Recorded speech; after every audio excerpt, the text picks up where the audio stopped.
Hi, my name is Jody McNamer. I am the owner of an advertising agency that specifically works with real estate agents and their teams, generating high quality buyer and seller leads. And one of the questions that I get asked all the time is, okay, great, I can generate a lead, but how do I ultimately nurture that lead in order to become an actual transaction? And therein lies the challenge. So let's talk about reality. So here's just the reality of lead generation. Now, I'm not talking about your sphere or your scope of influence. What I'm talking about is internet lead generation. Now, there's a place for internet lead generation, but it should not ever exclude the work that you're going to do inside your sphere or scope of influence, right? That should always be a priority. But if you've done everything that you can to nurture your referral business, another great way to grow your business then is to go and rob eyeballs off the internet. People who are starting their search or doing comparables for their existing home, they're all using the internet now. So what resources are they going to? Well, maybe they go to one of the popular search engines. Maybe that's Google or Bing, or maybe they're consulting YouTube or other videos like Instagram. Maybe they're going on to Facebook.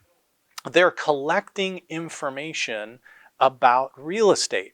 And typically, because the major providers have all led with this type of information, it really is about pictures of pretty houses. People are very, very visual in nature.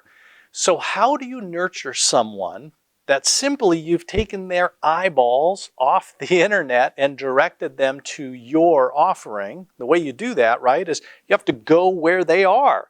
So you advertise on Facebook or Instagram or Google pay-per-click or on YouTube. And there's some ad, preferably one that has to do with a pretty picture of a house, and you bring them into your website. Now, you've captured them as a lead, a name, an email address, and a phone number, because you've given them something of value. Maybe that's a video, maybe that's a training booklet on buying your first house, maybe it's how to buy an investment property. Perhaps it's just, let me give you more information about this particular property and why it's such a high value.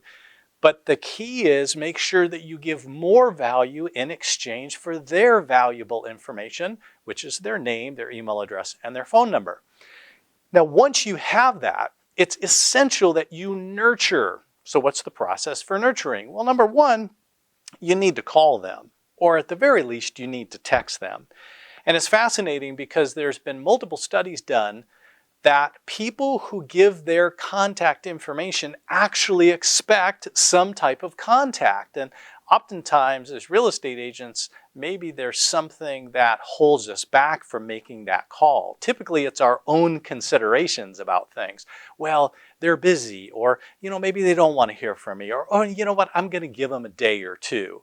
Well, oftentimes when you do that, people are so busy, and by the way, looking at maybe 10 other different real estate sites that they may have forgotten they're even on your site. So it's very, very important that you establish that contact quickly. Then you also have to have a follow-up sequence, and the follow-up sequence shouldn't be blasting them with information on how great you are and how wonderful you are in these multiple paragraphs. It just simply should be communication that helps you to take the conversation from an online status to offline. Meaning that every email, every text, every video that you send out should really be about how can we have an active two-way conversation. And text messaging is a fantastic way to do this. So I encourage you to have some of your first communication after a phone call to be text messaging. Hey, happy that you visited my site. Hey, is there any additional information that I could provide you? Are you finding the things that you need?